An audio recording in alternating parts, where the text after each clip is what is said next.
Good evening and welcome, everybody. My name is Kirk Randazzo. I am chair of the Political Science Department at the University of South Carolina, and I appreciate you spending some time with us tonight to hear some insights about the November 2020 election and what that means for the United States moving forward and sort of what we can expect now. We have 4 professors of the Department of Political Science that are here to share their insights and their expertise. And without further ado, we will turn things over to the first individual, Dr. Caitlin Stauffer. So Dr. Stauffer, please go ahead. The floor is yours. All right, thank you, Professor Randazzo. So, hi everyone, I'm Caitlin Stauffer. I'm an assistant professor in the Department of Political Science, and the topic of my presentation tonight is going to be understanding women voters and putting them into the context of past elections. So I am a gender and politics scholar, so every election I eagerly watch what's going to happen with women voters. So let's dive in. We're going to talk about some of the trends and where how women voted this time around and where that fits in. Oh, I need to start my video. Okay. Hopefully my slides are now up. Sorry about that. So let's dive right in to talking about women voters in the context of 2020. So 2020 was a historic for many reasons when we think about women in politics, but one of the big things that we celebrated in 2020 was the centennial of the 19th Amendment, which of course grants women the right to vote nationwide. And so it's fitting that in 2020, we saw women voters getting a lot of attention and focus in the media. So a lot of headlines like this were all over the place, right? Talking about how women were going to vote, saying, women were going to be the ones to give now President-elect Biden his victory. Women were going to reject Donald Trump. It was going to be an election all about women and understanding what they were going to do, right? And this was a narrative that emerged in 2020, but it's something that we see quite frequently. So in 2016, we similarly saw a lot of attention being paid to women voters. Would they break for Clinton? In 2012 and 2008, we also saw a lot of discussion about women voters. And so there's often this narrative that begins in the media that talks about women voters as if they are some group of swing voters, some gettable block of voters that if only a candidate can appeal to these women, they can be assured electoral victory. And we're going to spend a little bit of time talking about whether or not that's true and what we saw happening with women voters this past election. So it is worth noting, right, we certainly did see a gender break in candidate support. So women did overwhelmingly favor Joe Biden when we looked at polls, and men did favor Donald Trump. So we did see these very real divisions emerging in terms of gender and candidate support. And we saw this emerging in swing states as well as national polls, right? So you all are going to get to see a Pennsylvania poll because that is my home state. So it's convenient for me, and also convenient that they happen to be the state that tipped the election.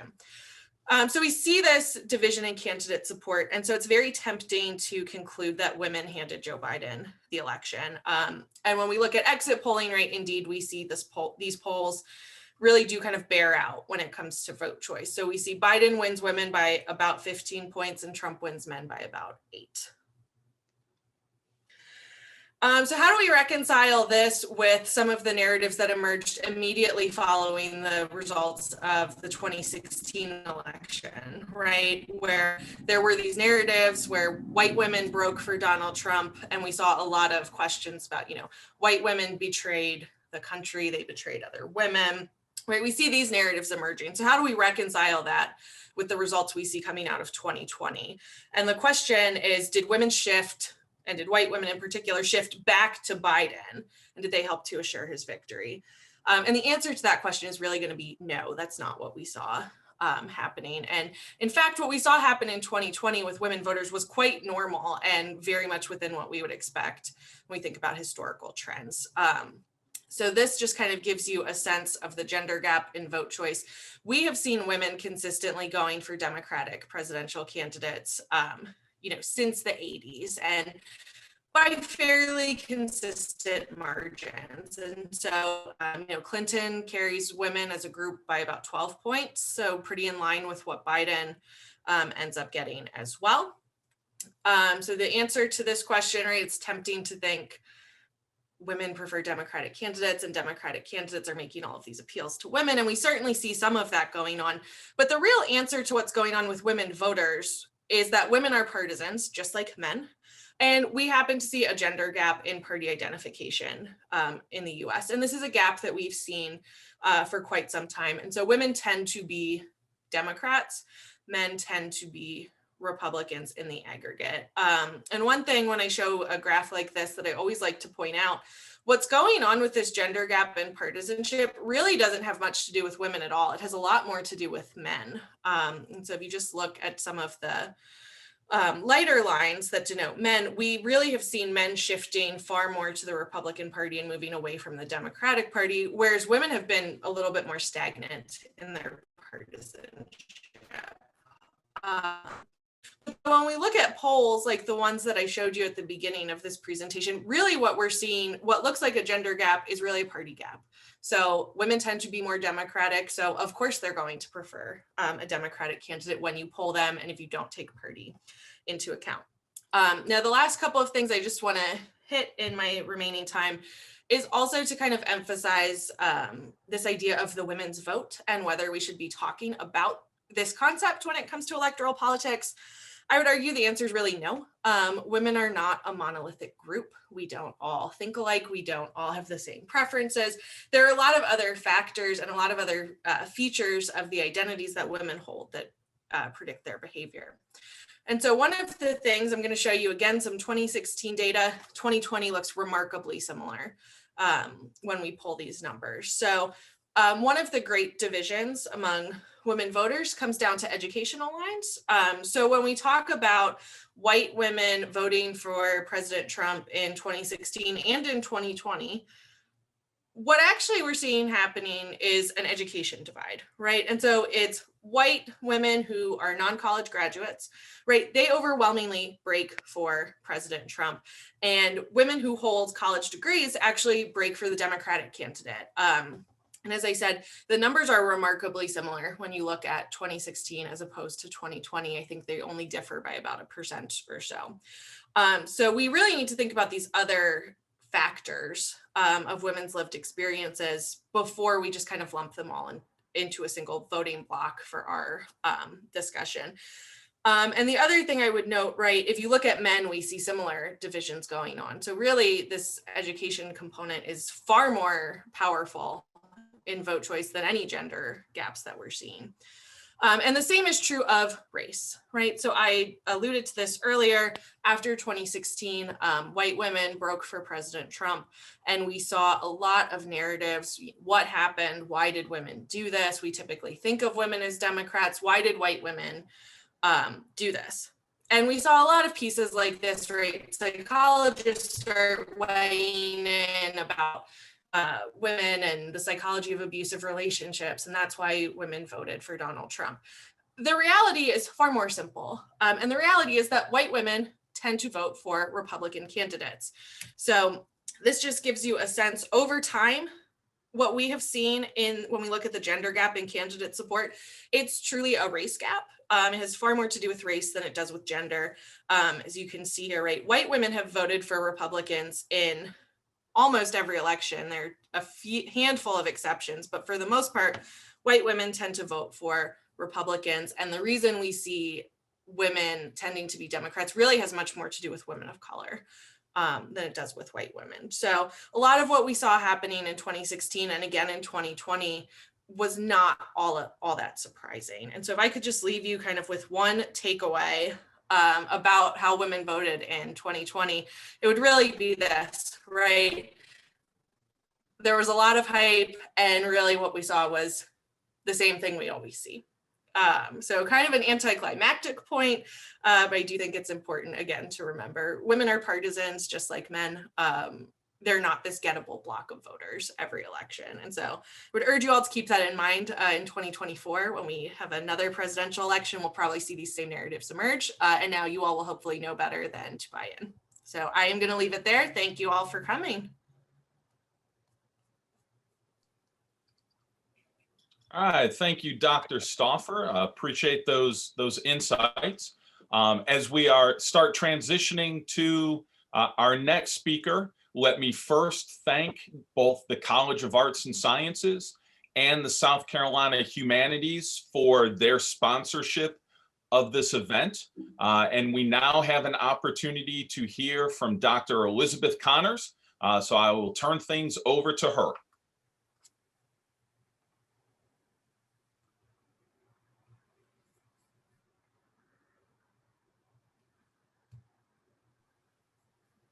Okay. Hi, everyone.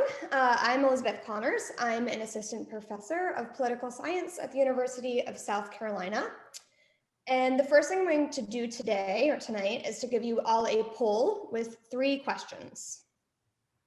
That should have launched the poll. The first question is, in this past election, did you vote for the federal justice of peace?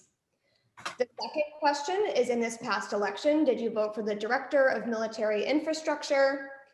And the third and last question is, in this past election, did you vote for the secretary of technological advances?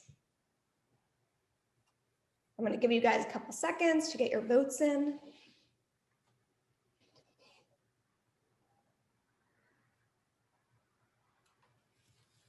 There are about 60% of people who have voted, 70%. Okay, I'm going to stop at like 75%, but you guys keep voting. I'll put this off to the side. Okay, so none of those positions actually exist. Some of you are still voting right now, but a good portion of you said that you voted for these positions. When I clicked out, about 10% of you all said that you had voted for these positions that don't actually exist. So why is that? Well, today I'm going to present to you some reasons why this is the case. So why people misreport. Oh, there we go. 17%, 18%, 24% said that they voted for these positions. Yay. So I'm going to present to you some reasons this is the case, why people misreport voting, but also why people misreport who they plan on voting for and who they actually voted for, what they believe about politics in general, and what they believe about the recent presidential election. So the main idea here is that responding a certain way to certain questions can be socially desirable, meaning that responding a certain way to certain questions can give off a good impression to others, while responding a different way could give off a bad impression. And most people want to look good to others. Sometimes this social desirability is uniform, meaning that sometimes something universally gives off a good impression. Other times though, saying one thing to some people gives off a good impression, while saying that same thing to other people gives off a bad impression, meaning that social desirability is dependent on who you're speaking to and how you want to look to that person or to those people. And we'll go through a couple examples of each of these, showing how social desirability influences people's reported attitudes as well as their political behavior. So first, as the poll we just did suggested, people view turning out to vote as socially desirable and thus over-report voting. This happens in almost every election.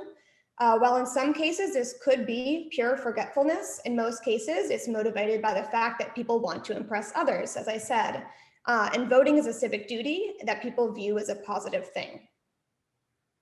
What happened in our poll is an example of this, in that people over-reported voting because it is socially desirable, but it also suggested an important nuance, that people use survey responses to signal something about themselves, meaning they're not lying in a strict sense, but instead telling their own truth. For example, you may have voted in the recent election, and so even if you didn't recognize these positions I asked you about, you wanted to relay your truth and that you did vote, you did complete your civic duty, but since there wasn't a question on general voting in the election, you said yes to these questions to signal that you indeed voted. And as I alluded to earlier, people go beyond misreporting voting to look good. They'll also change their voting behavior to look good. So studies have found that reminding people that turnout is public record and that their neighbors could potentially find out if they did or did not vote increases turnout.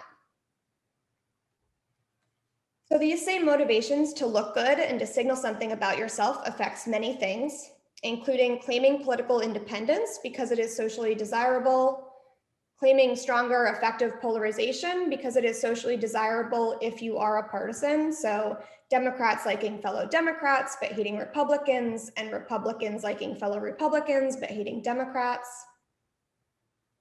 And reporting certain political attitudes that are socially desirable, which often varies by which party you associate with. So these are not only examples of when people misreport something to look good to others, also examples of when what looks good varies depending on what group you are a part of. As I said before, some things are universally socially desirable, and some things are socially desirable to some people, but socially undesirable to others. So this motivation to impress others can also affect polls about minority candidates. This is called the Bradley or the Wilder effect, and it's named after two Black political candidates who suffered from polls overestimating their support because people didn't want to seem racist by admitting that they weren't going to vote for the Black candidate. Note that some researchers argue that this effect no longer exists as the context surrounding race has changed. This same mechanism could also influence polls about female candidates who might also suffer from polls from people over-reporting their support so as to not seem sexist, although findings here are a bit more mixed than with race, and this is called the Whitman effect. So researchers looked at this in 2016 with Hillary Clinton, but actually found that there was no social desirability surrounding support for Hillary. So people did not feel social pressure to say that they'd support the female candidate because it looked good. Note that it is possible, as you saw in Dr. Stauffer's talk, that we didn't see the Whitman effect in this context because partisanship is so strong that it trumps, excuse my word, but it trumps all else.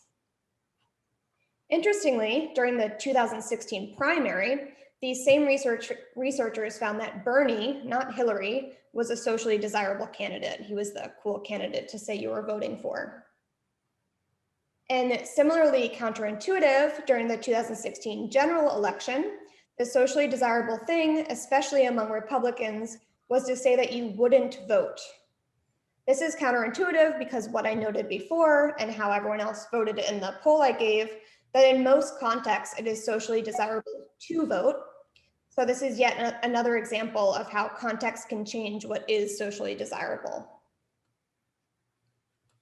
In fact, while some argued that in 2016, there were shy Trump supporters that misled polls, those that didn't want to admit Trump support because of the negative coverage surrounding his candidacy, more recent research found that the underestimations of Trump support were likely not due to social desirability bias, but to Trump supporters avoiding questions about their vote intentions or avoiding surveys about the election in general. And moving to the most recent election, researchers found that social pressure to report not voting for Biden was actually slightly larger than the social pressure to report not voting for Trump, meaning that in the general election, at least, there was largely no net effect of social desirability bias on polls about support for Biden or Trump. So it seems that social desirability bias and social pressure didn't really influence the 2020 presidential election, nor polls about the 2020 presidential election. But in many people's eyes, the election is not over. So we unfortunately saw the result of this with the storming of the Capitol 2 weeks ago and the increased security in many areas around the country until Biden takes office tomorrow. Recent research that I've conducted finds that even these beliefs, so beliefs about election fraud and Republicans not accepting the democratic transition of power, could be partly motivated by social desirability within one's party.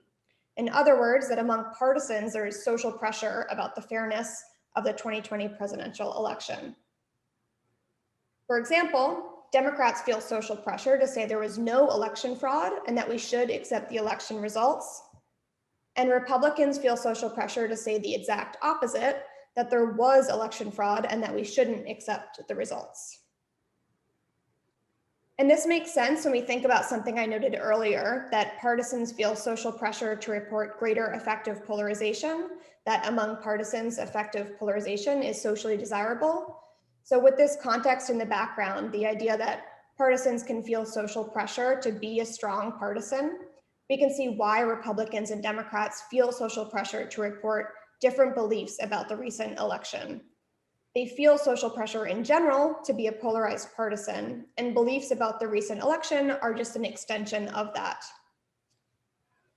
Thus, one of the many unfortunate outcomes of today's extreme polarization is this, that partisans feel social pressure to be polarized, and that Republicans feel social pressure to not accept a democratic transition of power. In today's context, social desirability bias is helping to push partisans further and further apart from each other, peeling apart our democracy. So in closing, let me summarize and revisit some takeaway points. First, people want to impress others. Second, wanting to impress others often influences survey responses as well as behavior. This is known as social desirability bias or social pressure. Social pressure can influence claiming political independence, claiming support for a minority candidate, misreporting turning out to vote, and actually turning out to vote. And lastly, this social pressure can change depending on what group someone is a part of and who they are trying to impress. For example, if someone is a partisan, social pressure can influence reporting effective polarization. If someone is a Democrat, social pressure can influence reporting voting for Bernie, as well as believing the election was fair. And if someone is a Republican, social pressure can influence believing the election was fraudulent and that Republicans shouldn't accept the democratic transition of power. The good news is, as social and political contexts change, social desirability changes along with it. So potentially the incoming government will change this context for the better, but only time will tell. So thank you all for listening. All right, thank you, Dr. Connors. As we start transitioning to our next speaker, let me say to the audience, when our panelists have finished with their presentations, we'll have time for questions and answers. And if you have a question, you can start typing it into the chat window, and I will read those questions off and have our panelists respond. So start thinking about some of the questions that you might want to ask our panel of experts. With that in mind, we will turn things over now to Dr. Robert Oldendick and hear some of his thoughts about the election. Dr. Oldendick. Okay, thank you, Kirk. The focus of my presentation is going to be on public policy, and the title there is Continuity and Change. And we're going to start out talking about some continuity, because while there are certainly a great deal of differences between President Trump and the Biden administration, there's also going to be a great deal of continuity. And the continuity is going to come from the fact of the close partisan divisions in both houses of Congress. We already know about the 50-50 split in the Senate. We should be aware of that. And there is also, the Democrats have just a slight margin, about 10 seats in the House of Representatives. So given the closeness of the partisan divide in the two chambers of Congress, we expect that this is going to limit to a large extent the amount of change that we can see in the Biden administration, that there's not going to be this radical departure from the policies of the last 4 years. Having said that, there are a large number of issues in which President-elect Biden differs from President Trump, and we are going to spend the rest of our time talking about those differences and what kind of changes that we should expect. And some of those changes are things that President Biden can change by executive order on, if not on day one, certainly in the first couple of days of his administration. One of the things that we expect them to do rather quickly is to kind of revoke those orders that kind of reduced environmental protections and that eliminated regulations on various industries. But more specifically, we're going to look at those executive orders that first kind of rejoin the Paris Climate Accord. And this is important because it kind of reaffirms the United States commitment to the problem of climate change. And it also says that we are going to signal our commitment to kind of rejoin the world rather than going it alone, as the Trump administration did on many of its policies. Similar to that, we are going to rejoin the World Health Organization. And again, it signals the United States commitment to this international approach to solving this issue, that we're not going to kind of go it alone. That with an executive order, Biden can reverse the ban on travel to the United States from Muslim countries. He can extend the nationwide restriction that currently exists on evictions and foreclosures. And he can issue an executive orders that implements a mask mandate on federal property. So that while there may be other things that he can do with executive orders, he might reinstitute the federal workers' ability to join unions. He might kind of restore the kind of transgender access. That many of these things can be done quickly, but we're going to focus on those things that are kind of larger issues that can't be done with executive order and that require kind of approval by Congress. And those are kind of the issues that we're going to focus on, these larger policy changes that we expect to see in the Biden administration. And the first of these really has to do with the coronavirus.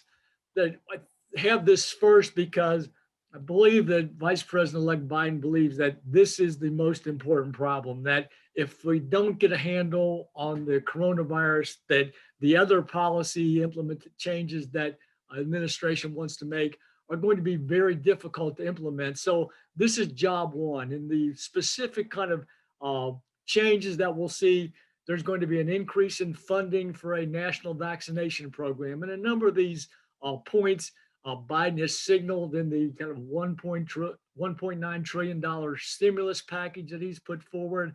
So it's going to expand testing, increase the supply of protective gear and supplies for healthcare people, develop a public health jobs program, and finally, be willing to use the Defense Production Act if necessary to increase the vaccine supply. So we're going to see that. I think the tone, as much as anything, that Biden's kind of day-to-day recognition that dealing with the coronavirus and getting this pandemic under control is job one, I think is going to kind of reverberate through all the other policy decisions that we see. Very much related to this is the idea of economic recovery. And again, many of these provisions are in the proposed stimulus package, but we see that part of this proposal is to provide more money to households. We've got $1,400 per person, extend emergency unemployment benefits through the end of September, provide aid to state and local governments. And if you've seen any of Biden's economic team on television give speeches over the past several weeks, the consistent talking point that they've said is there's more danger in going too small than in going too big. And that should be TOO in both of those, but wasn't. So there's more danger in going too small than in going too big. So this is a very ambitious kind of stimulus package. Recognize, though, that this is going to require passage through Congress, and some of the things that are in this package, including things like providing aid to state and local governments, are provisions that were points of contentions back in late November and through December when the previous stimulus package was being debated. So while this is a very ambitious package, recognize that it's not going to be all that easy to get this package through Congress, that there are probably going to be significant changes in what actually gets enacted into legislation. The third kind of important policy difference that we're going to see is on immigration. And Biden has already signaled that he's going to maintain the Deferred Action for Childhood Arrivals program, or DACA, that there's going to be an increase in terms of the amount of refugees that will be allowed in each year, that he's going to roll back the changes that the Trump administration made in the asylum system. And finally, and probably most importantly on this list, Biden has proposed a path to citizenship for those people that are currently in this country illegally. Again, we should not kind of downplay how difficult this is to get passed, that it represents kind of this 180-degree switch from the Trump administration, which was focused on, building a wall for immigration. And during the 8 years of the Obama administration, there were attempts to enact a comprehensive immigration policy such as this. So while that, this is the direct policy direction in which Biden would like to go, it's going to be very difficult to get this passed. We also have previously mentioned a little bit about climate change and Biden wants to move toward 100% clean energy economy with net zero emissions, again, kind of revoke the rollback on environmental standards that were promulgated during the Trump administration.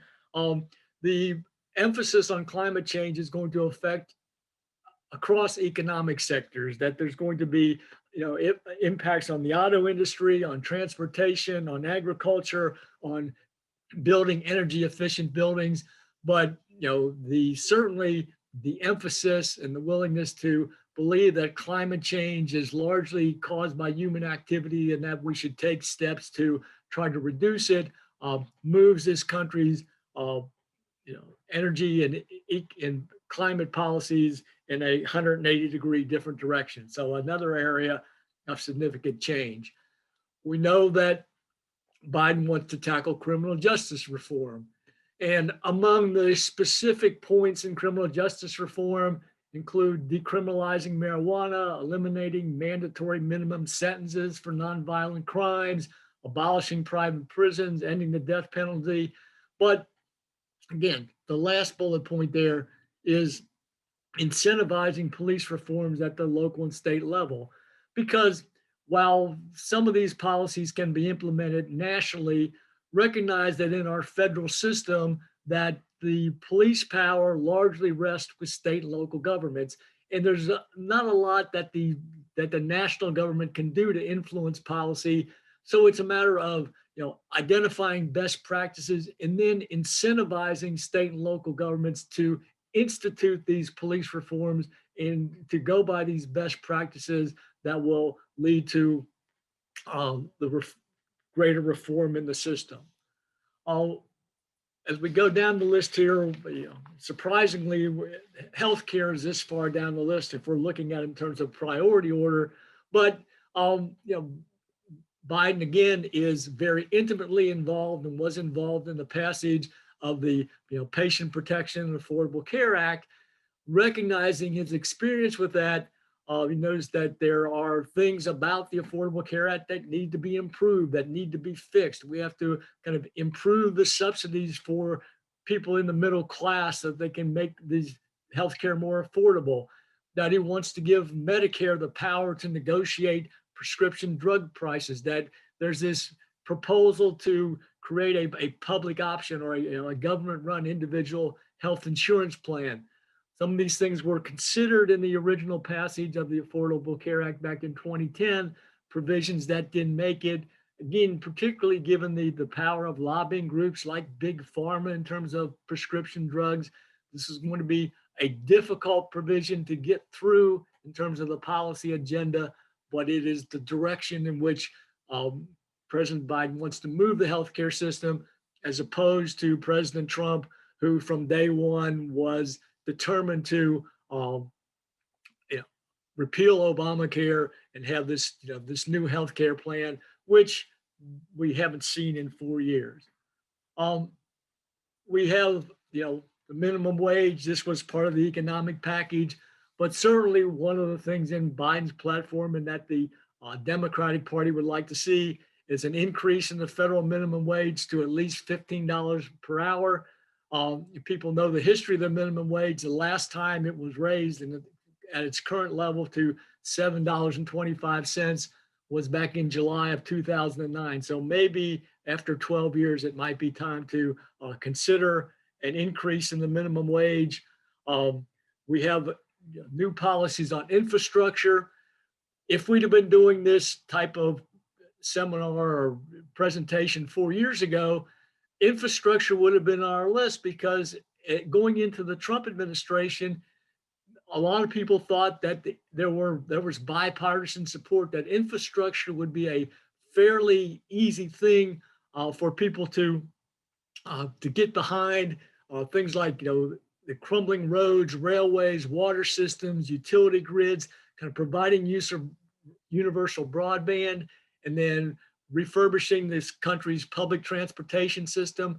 These seems like things that most people agree on. It's kind of the level, and certainly I think we'll see a more aggressive push on infrastructure from the Biden administration.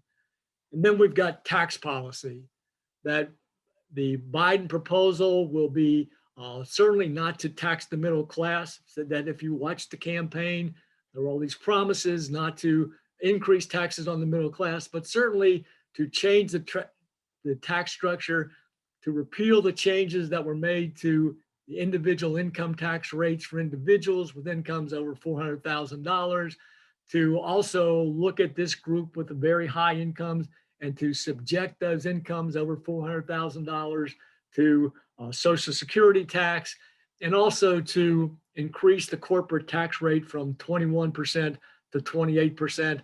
Again, so a sharp break from the Trump administration in terms of tax policy. Now, all of these things that we've talked about to this point have really dealt with, domestic issues, things within the country, and we are kind of running short on time for this presentation. So I really won't spend a lot of time on foreign policy, but you can see that there are a number of significant and very important foreign policy issues that the Biden administration will have to deal with. And we could do a separate slide on all of these and more. What to do about trade policy? Do we change the trade policies of the Trump administration? What about dealing with China? Do we take a more aggressive approach to China, particularly as it involves spying and the stealing of intellectual property? What's the relationship with North Korea going to be like under President Biden as opposed to Trump? Are they developing nuclear weapons? Do we take a more aggressive stance toward North Korea? Problems in the Middle East. Over the past couple of months, we've seen some progress in the Middle East, particularly relations with Israel and several countries, but we still have the issue what to do about Iran. There's the continuing wars that are going on. We're winding down in Iraq and Afghanistan. So there's all these challenges, all these policies where the Trump administration or the Biden administration is likely to be 180 degrees different than the policies that were in effect under President Trump. So with that, what's kind of the takeaway? What do we expect to happen? Well, as we've said, the proposed policies of the Biden administration are going to be starkly different from those of President Trump. Biden is going to be able to make some very quick changes with executive orders. But for most issues, the major policy issues, Biden is going to need congressional approval. It's going to be very difficult to get some of those provisions through. And as a result, changes in policies over the next several years are likely to be more incremental than dramatic. So with that, I appreciate your attention. Thank you very much. All right. Thank you, Dr. Oldendick. A reminder as we move to our next speaker, if you have questions, to please put them in the Q&A window. I'm seeing some questions already starting to come on in. And so I appreciate people typing those in already. And as soon as we finish with this last presentation, we will open things up for Q&A. So with that in mind, let me turn it over to our final presenter, Dr. Joshua Meyer-Gutbrod. Dr. Meyer-Gutbrod, the floor is yours. Thank you, and thanks everybody for joining us today. My name is Joshua Meyer-Gutbrod. I'm teaching faculty here at the University of South Carolina. And I'll be discussing the impact of the 2020 election on redistricting. So over the past 3 weeks, it's been really easy to focus on the implications of the election for national politics. You know, we've seen the hotly contested Senate race in Georgia, which determined control of the Senate. We've seen, of course, the day after the storming and assault on the Capitol building, and then the impeachment of President Trump most recently. And tomorrow is, of course, the inauguration. However, my focus of my research is on state politics. And so I want to draw our eyes back to state politics for a moment, because 2021 represents an interesting year where the United States will be reapportioning seats for the House of Representatives, and state legislatures and various state committees are going to be reassigning those districts, moving the boundary lines around and potentially gerrymandering. This can have a huge impact on what's going on at the national level. States have a tremendous amount of power in shaping the party, shaping which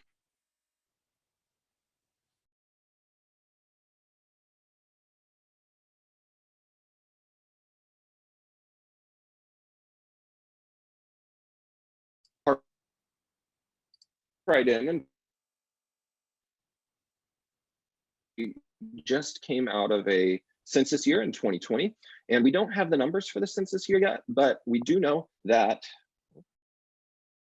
we just came out of a census year in 2020. Hopefully you guys didn't lose me. We don't have the numbers for the census yet. They're actually delayed partially because of COVID, but we do have 2019 estimates for the census, which I've used to generate this map here. And as you can see, this is a population change map where we're looking at population change between 2010 and 2019 since we last redistricted. And as you can see, states here in orange are declining relative to, and that's definitely in the Northeast, whereas states like Florida, Texas, and the West are increasing in population relative to the average. And so when we go to redraw these lines and determine and reapportion, the the Census Bureau actually uses an equal proportions method, multiplying the state population by a multiplier for each seat. It's actually a relatively uncomplicated process to do if you have Excel or some other math tool. And so I went ahead and did that and looked at what, based on the 2019 estimates, where we'd see changes. And you could see here the changes sort of match population changes, with declines in seats in the Northeast and increases in seats in places like Florida, Texas, even Montana. And so if we assume that state legislatures are going to engage in partisan gerrymandering, and if they gain a seat, it's going to be a seat that they favor, that their party favors, and if they lose a seat, it's going to be a seat from the opposition, we can actually look at what potential changes in population impact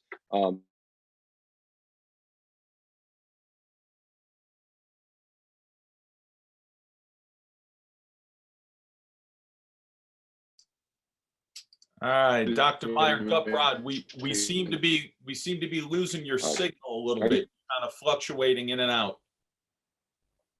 I'm sorry about that. Am I back yet?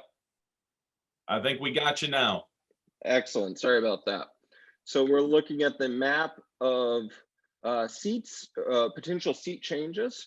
And you can see the Democrats stand to lose around 2 seats overall, specifically getting hit in West Virginia, Michigan, and Pennsylvania by Republican-controlled states. Rhode Island have both seats are controlled by the Democrats. And again, big gains in Florida, Texas, Montana, and even North Carolina and Arizona. And we can look and see that not all states redistrict equally. Most states use the state legislature. A few use independent commissions, and you can see how these changes map on to these different types of redistricting. Now, looking specifically at the 2020 election, we actually didn't see a lot of changes in partisan control in the states in 2020. Notably, the Montana governor's office swung Republican, and the New Hampshire House and Senate both swung Republican. Now, what we did see was a strong entrenchment of partisan control across the board. Republican states tended to become more Republican, Democratic states tended to become more Democratic. And we've actually seen that be a sort of continuous theme over the past 10 years since our last redistricting year.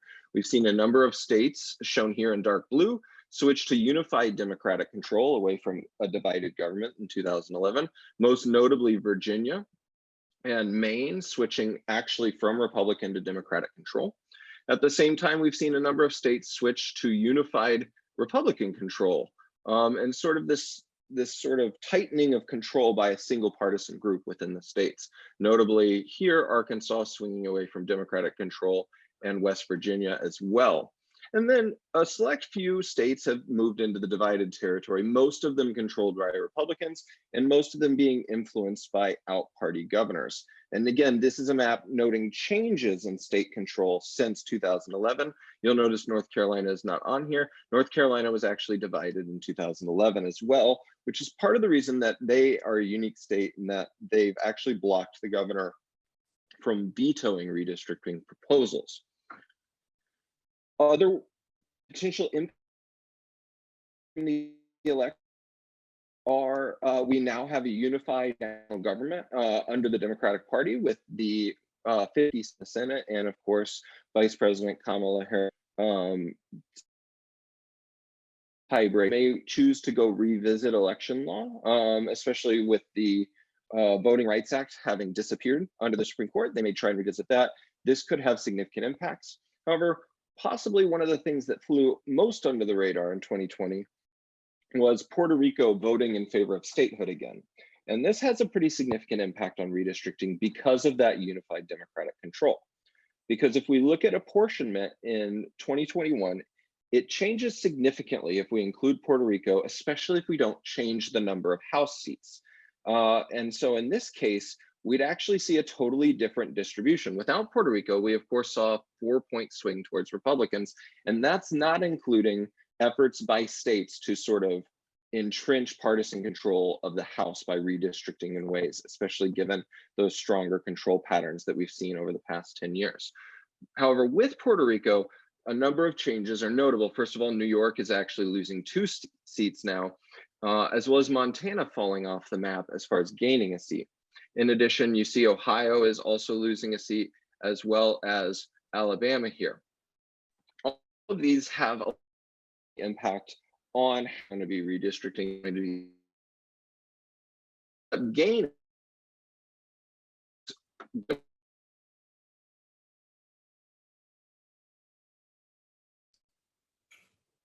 We're starting to lose you again. Are you back on? Connection, I'm back. Am I back? Yeah, I think we got you again. Good thing I'm moving quickly. All right. So we see Democrats stand to lose 4 seats overall with Puerto Rico being added, while Republicans stand for a net gain of 0, especially with New York and California being able to potentially knock off 3 Republican seats there. However, what's the big result would be, of course, Puerto Rico joining the union and gaining 4 seats under the current apportionment numbers. Now, if they choose to change the number of House members from 435, that opens an additional whole Pandora's box of redistricting. That would rapidly change how we would approach redistricting. And of course, under Democratic control, increasing that number significantly could really benefit states like California and New York under the equal proportions rules. So, as a few takeaways, demographic trends over the past 10 years seem to favor apportionment to Republican-controlled states, especially states like Texas and Florida. However, very few major changes occurred in state partisan control in 2020. However, the election results built upon a 10-year trend of solidifying partisan control of state institutions. Republican-controlled states are stronger Republican. Democratic-controlled states are more strongly Democratic. And so you could see some impact of that on redistricting. This could mean increasingly homogenous congressional delegations as states engage in more partisan gerrymandering. And finally, under Democratic control of national institutions, combined with Puerto Rico's vote in favor of statehood, this could signal significant shifts in apportionment in 2021 and beyond, as they either add Puerto Rico and totally readjust that map, or they adjust the number of House members, which could in turn impact which states are going to be receiving votes. So final note, thanks of course to South Carolina Humanities and the University of South Carolina for putting this on, as well as great sources which I pulled from. This is all publicly available data I've used today from the National Conference on State Legislature, Ballotpedia, and of course the United States Census Bureau. So thank you. All right. Well, thank you very much. We now get to the point where we can have some questions from the audience. So I already see several that are in the Q&A window, and let me encourage other members of the audience to feel free to type questions in, and I'll just kind of get started. So the first question, I think it goes to anybody that would like to respond. How does political socialization work outside of the context of party? An example was given: does membership or identification in groups such as QAnon or militias or BLM follow the same political socialization as party identification? So I'm going to assume that was to me, but anyone else can chime in.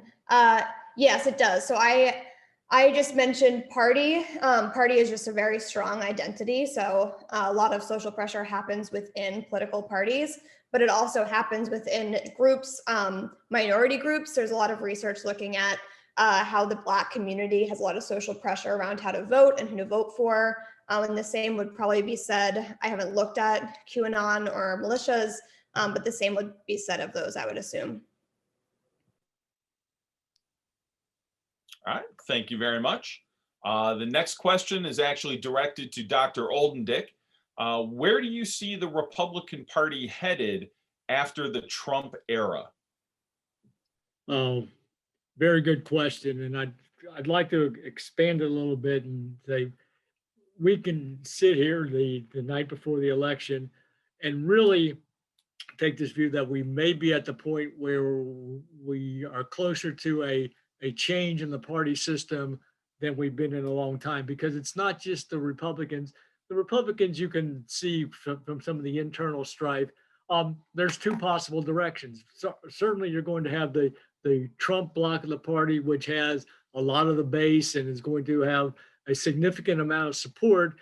But we've also seen the more what we consider traditional Republicans, people like Mitt Romney and kind of the Lincoln Project, and those people that have traditionally been what we've thought of as the Republican Party.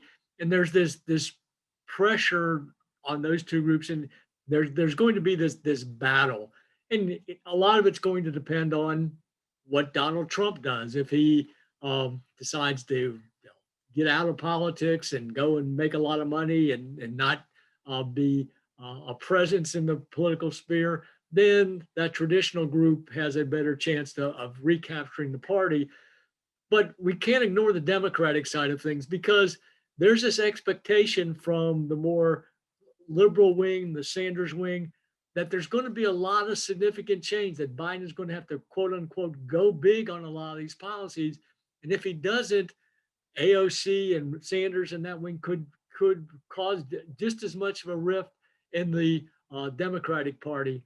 So that, you know, we're at this kind of tipping point here, which we can not go too far on a limb and say the composition of the parties in 2024 could look very different than what it did in 2020.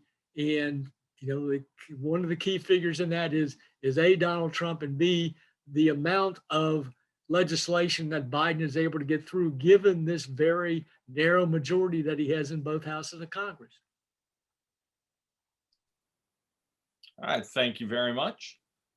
Next question is directed to Dr. Stauffer. Do you see the change in women voter preferences toward the Democratic Party largely due to Roe v. Wade? So thank you for that question. So two kind of points I would make on that. The first is that I would kind of reiterate once again that when we think about the gender gap in partisan preferences, we often talk about that in terms of women, but really we've been seeing men be the ones to move. So I would classify it much more as men kind of moving away from the Democratic Party for the last several decades than I would women moving towards the Democratic Party. So that's the first part of the question. On the issue of abortion itself, I would note I think abortion certainly has been an issue that has helped to define the parties, and that we've seen a lot of very clear separation between the two parties on it. But when you look at public opinion polling, whether it's by gender or by gender within parties, we actually don't see huge gender gaps in opinion towards abortion. So men and women actually tend to answer that question pretty similarly, particularly once you look at their party identification. So Democratic women are not really that much more pro-choice than Democratic men, and the same is true for the Republican Party as well as it relates to pro-life views. Thank you for that answer. The next question is to Dr. Meyer-Gutbrod, and it's a two-part question. So part one, do you believe the current division within the Republican Party will affect redistricting in some states? And part two, what happens if Washington, D.C. becomes a state as well?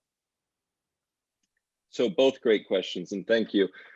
As far as the current division within the Republican Party, I certainly think it's a possibility. When I saw the list of Republican members of Congress that voted to impeach the president, that's one thing that struck me. I was preparing this presentation at roughly the same time, and it struck me that many of them came from Democratic states and were worried potentially about being targeted in redistricting. Of course, you had Representative Cheney out of Wyoming, who doesn't face any redistricting problems. She's the only representative out of Wyoming. The one that might matter would actually be here in South Carolina, Representative Rice. And of course, there's always the potential for this. There's immense potential for states to combine districts in ways that force two candidates that might be on opposition sides of the party's direction to engage in a primary runoff. So there's certainly potential for it. I'll be interested to see what the results are. It's really hard to say what states are going to do, though. And of course, politics changes so quickly now. As far as the question about DC, I did not run the math on that. I probably should have, and I think there'd certainly be interesting results. You probably wouldn't be seeing, I don't think they would be getting 3 votes like they currently have. I think based on what I would be looking at, they would probably be getting only 1 House member, which might decrease their delegation. Overall, if you start talking about adding Puerto Rico and DC, you're starting to talk about an actually bigger impact in the Senate than the House. That would be potentially 4 Democratic senators from strongly Democratic strongholds, which is part of the reason the Republican Party has been so opposed to adding these in the past. But the House numbers would certainly change. I would have to look at it, though. Okay, thank you very much for that answer. Next question for Dr. Connors. Are right-wing fringe elements that believe in QAnon and Stop the Steal, are they governable? Or do you see them, or second part of the question, do you see them ever coming back into the fold and believing, quote, basic facts? So I think a lot of that has to do with leadership and creating new norms. And so how the party is working right now, how people think about the Republican Party is associated with Stop the Steal and potentially disregarding science. If we reframe that and the moderate wing of the Republican Party takes over this norm of what we believe to be true, I think that could really help. Like I said, the social desirability within each party is kind of like keeps going further and further apart from each other. And so we need a leader, either a political leader or some kind of group leader, to sort of bring back people into the fold and make it so it's not a socially desirable thing, for example, for Republicans to say that there was election fraud. It's a great question. It's a little complex, so I hope I answered it. I think that was an excellent answer. Thank you. The next question is really for anybody, and it's about social media. And so, you know, the prevalence of social media was incredibly noticeable in the past election. And whether it's from a world leader that was tweeting things in various hours of the day, or other groups that were perpetuating conspiracy theories or their own interpretation of events through social media. For anybody on the panel, what do you think the influence of social media was in this past election? And to build off of that question, what do you think that influence is going to be going into the future?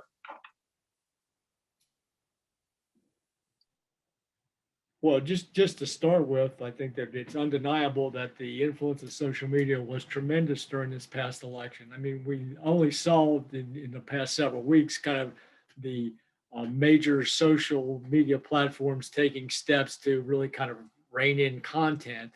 And we got up to the point of Twitter banning Donald Trump and removing some things from Facebook. But there is just, that's not going to change all that much. I mean, we don't have this dynamic, this protocol that's set up for how do we determine, who's the arbiter, who decides what's true, what's false, what needs to be taken down. There's been this social media explosion over the past 25 years that we kind of let run amok without a lot of controls. And now how you put that genie back in the bottle, recognizing that we've got these popular platforms, but there are other social media platforms that we're learning about that are now kind of more restricted, and Parler and the other forms that are kind of taking shape, which means, the given First Amendment protection, given how we decide what should be up there, is going to be a real problem. And there's going to be misinformation. I mean, there's so many people out there tweeting and putting things out on websites, and you can try to develop artificial intelligence to monitor those things, but somebody's got to do that programming and do those monitoring. And it's going to be a worse problem before it gets better, I believe. Thank you for that insight. The next question we will kick to Dr. Stauffer. Due to the rising percent of partisan constituents, do you think we will eventually see a third party, such as the Libertarian Party, somewhere in the near future? So I don't think we're going to see a third party become a major player in American politics. There are a couple of reasons for that. The big thing that I would say is just our electoral institutions and the way we run our elections just really is not super conducive to that type of emergence. So when we look at other countries, particularly European countries, where we do have this kind of wide array of parties, they have very different electoral structures and systems. And so I suspect we're not going to see a big push from the Libertarian Party or from a party that's more on the ideological left either. I just think the structure of our elections aren't going to really allow for that. Now, we may see shifts in how the two parties brand themselves, who makes up the coalitions of the different parties, but I don't think we're really going to see a move away from a two-party system. What about a structural change such as abolishing the Electoral College? Is that on the future or on the radar screen at any point in time in the near future? And this is for anyone. I can take first crack at that one. I would suspect not on that one as well. Sorry, I'm a downer in this Q&A.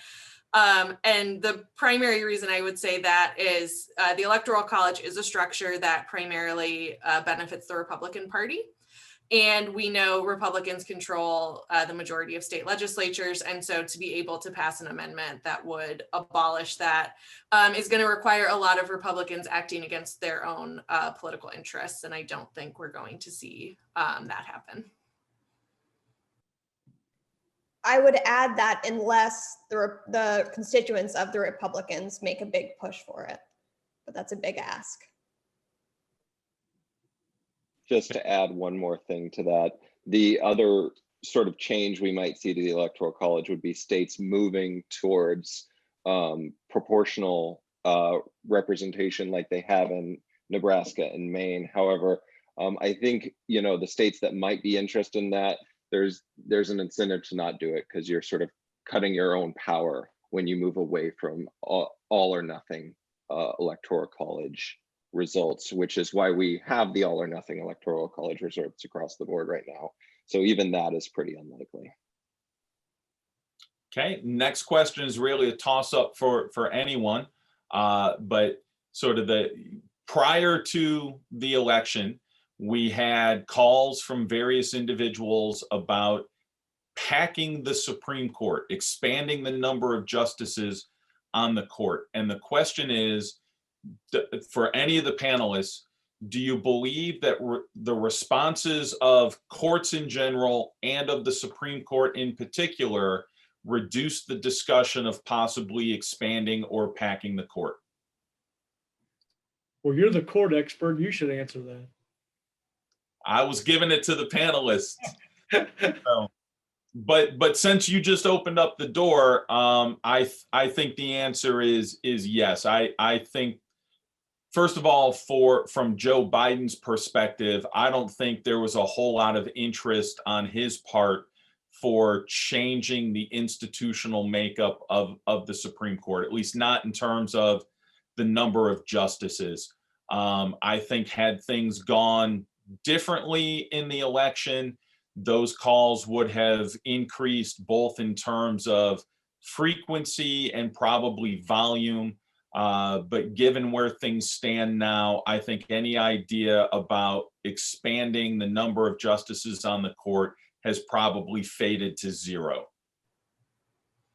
And if I could just piggyback on that, Professor Randazzo, and I'm going to give a plug for some research from a good friend of mine. I think one of the other things to consider as well is the court is invested in maintaining its own legitimacy, and John Roberts and the Chief Justices in particular. And so I think they're strategic actors, and if they felt threatened that the court would maybe be packed, we would see some decisions, some movements there that would try to sidestep that. No, I think that is absolutely right. All right, so we've got time for maybe just one or two more questions. The next one is for either Dr. Connors or Dr. Stauffer, although the other two, you are welcome to answer this if you wish. But here's the question. So people have claimed that this year was the, quote, year of Republican women in both our state and at the national level. First of all, is there any validity behind this claim, and what might have caused it? And what is the impact this might have on future elections?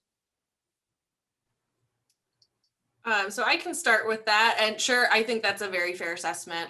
We saw a record number of Republican women running for Congress and winning election. So I think that's a fair assessment. I think part of it is, again, you know, there are a lot of conservative women in this country. And so I think we're starting to see infrastructures emerge to get those women into office. I think the Republican Party is motivated to some extent to do that as well. Because we do see situations, right? The Kavanaugh confirmation, that was embarrassing for Republicans that they had to bring in that attorney to question Brett Kavanaugh's accuser because there weren't Republican women on the judiciary. And the way you make sure that you don't have that situation emerge again is to have more women in your ranks in the House and in the Senate, because then you can put them on these committees. You can have this diversity. So there is some incentive there as well. So I think we're going to see more of it. I would say I don't expect big changes to the Republican Party as a result. Republican women are becoming more conservative in Congress, not less. And so I think we're going to see the same party that we've always been seeing in recent years, even with this emergence of a lot more Republican women in Congress. I think Dr. Stauffer answered that perfectly. I don't need to add to it.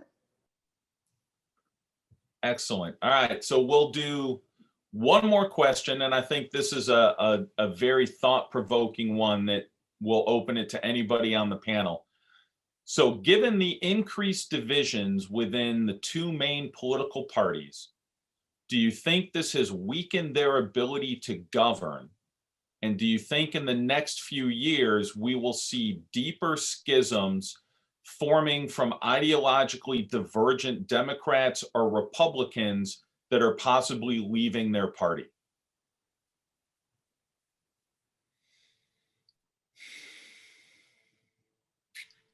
Saved the best for last, didn't I?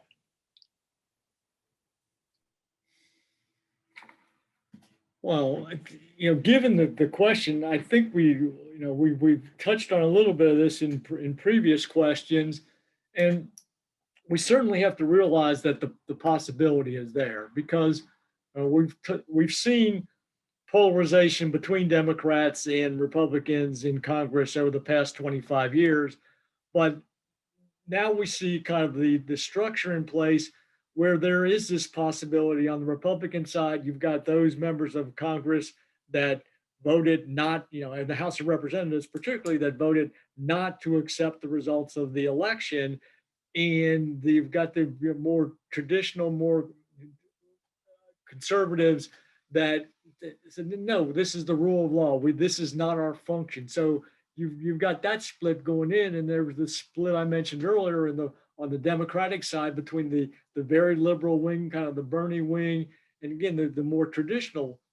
So there is the possibility there for if when votes come up, there's still going to be the possibility of gridlock ultimately, because people are going to vote the party line. But one question that didn't come up, and that certainly we should build into this equation as we talk about, is the whole idea of the filibuster. Because one of the things that the kind of the liberal wing of the Democratic Party is pushing for is to abolish the filibuster so that they can pass legislation on a straight party line vote, which personally I think is very dangerous. We saw what happened when we kind of used the nuclear option for judges. But if we get 6 months, 12 months into a Biden administration and no major legislation is able to get passed because of the party divisions and filibustering in the Senate, do the calls for abolishing the filibuster get to the point where maybe Senator Schumer takes action? You can't, just given the level of polarization, I don't think we can completely dismiss that possibility. May I chime in? I think the filibuster is an excellent point to bring up, and how the Democrats are going to approach that.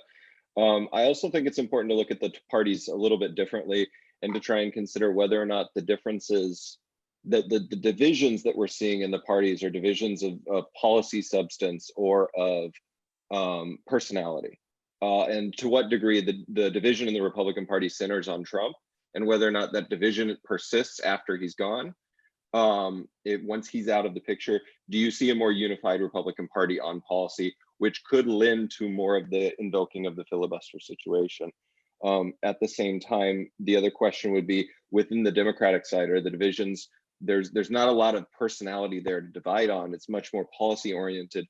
And do they find a middle road there? Or do you get splits on those strong policy options where they're pushing for things that might require removing the filibuster? So my 2 cents. And I'll just add a quick part. So I think a lot of people think of all these schisms going on with the Republican and the Democratic Party, and that is why they think that a third party might emerge. But I agree with Dr. Stauffer that I don't think that there will be a third party, but that does not mean that there won't be some kind of realignment or parties having to reevaluate the party line. So there can be a lot of changes within the parties. That does not mean a third party actually evolves. No, I think that is an excellent point. So we have essentially run out of time. Actually, we've gone over a few minutes, but I think this has been an absolutely fantastic conversation. So on behalf of the Department of Political Science, the College of Arts and Sciences, and South Carolina Humanities, let me first thank all of the panelists for your time, for your expertise, and for all of your insights. And let me thank all of the audience members who chose to spend a few minutes with us. I hope that the presentations have all made us a bit smarter, certainly helped us understand a little bit better about what's going on. And I thank everyone for their time and for their efforts. So that said, I wish everyone a very good night and enjoy Inauguration Day tomorrow. Hopefully it will go off without any kind of additional chaos. And we shall see what the next administration brings for the United States. So thank you, everyone, and have a good night.